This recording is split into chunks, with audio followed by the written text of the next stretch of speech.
who do you say that I am? And he's speaking directly to the disciples. Who do you say that I am? Now, at this point, Jesus had already spent about 2.5 years with these men, day in and day out, hanging out with them, eating with them, sleeping with them, traveling with them, day in and day out, loving them and showing them how to love. He was training them, he was teaching them, he was discipling them, he was challenging them, he was equipping them, he was preparing them. And this is what discipleship is. This is what Jesus was doing. And he did this because after his ascension, Jesus delegates his authority and his work to these 12 disciples. And he requires of them to continue the work that Jesus himself started.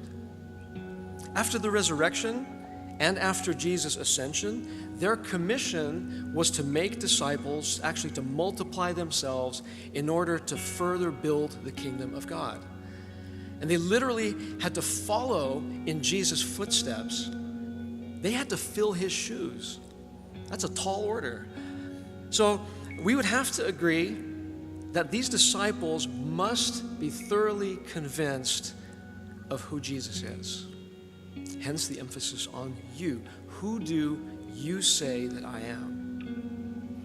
Now the you in this question is also plural. Jesus asks the question of all the disciples, not just Peter. And so not only then, but I think also this morning, Jesus is asking you all, who do you say that I am? And I'm thoroughly convinced that this is the single most important life question that every person needs to deal with. Who do I say that Jesus is? Who do I say that Jesus is? Every human being will someday be required to account for how he or she has dealt with this question.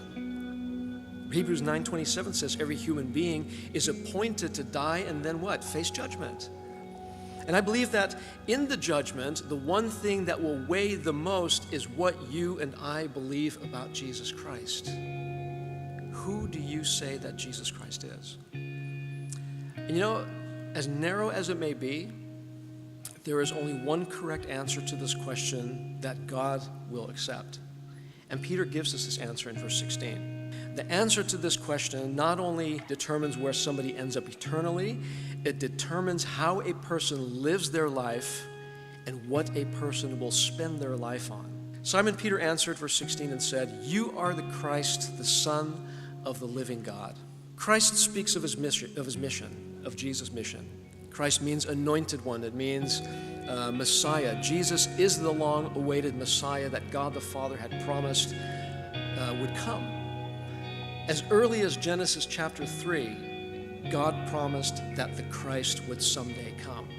And here he is, 2,000 years ago. He comes on the scene. And Peter's thoroughly convinced. The disciples at this point are thoroughly convinced. And so by confessing that Jesus is the Christ, the Son of the living God, Peter is saying that Jesus is the fulfillment of hundreds of messianic prophecies and predictions that God has given us about him in the Old Testament. And contrary to all the false gods of that time who were lifeless, man-made things of wood, of steel, of stone, and metal, Peter states that Jesus is the Son of the living God. He's the Son of the living God. And by using the title Son of the living God, Peter is actually stating that Jesus himself is the living God. The term Son of could mean that Jesus has the exact same nature, the exact same essence of God the Father. Jesus is thus the living God in person.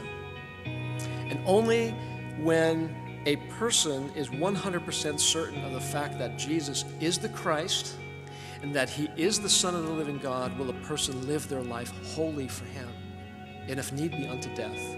And it was this level of conviction that the 12 disciples needed to fulfill the Great Commission then, and it is the same level of conviction that we need today in order to participate effectively in continuing the fulfillment of the Great Commission.